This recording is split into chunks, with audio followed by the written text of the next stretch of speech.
Hi everyone, and for today, share ko sa inyo yung aking devotion na nabasa. It is written in Romans chapter 12 verse 1.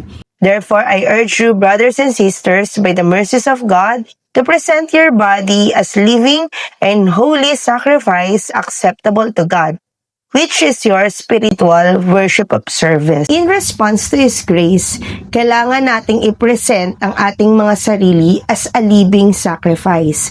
Sabi nga sa scripture, we need to be pleasing and holy sa kanyang paningin. As our body is considered as a temple of Christ, kailangan makaalis tayo sa mga gawain na nakakasira ng ating katawan. Maring mahirap ito sa una, pero naniniwala ako na habang patuloy nating sinisikap na mabago ang paraan ng ating pamumuhay at pag-iisip, sapat ang awa ng Panginoon para sa ating pagbabago. Sa pagbabago kasi, dapat two-way connection. Dapat willing ka para makapasok ang Panginoon sa proseso. Pusa naman talaga na mababago yung paraan ng ating pag-iisip.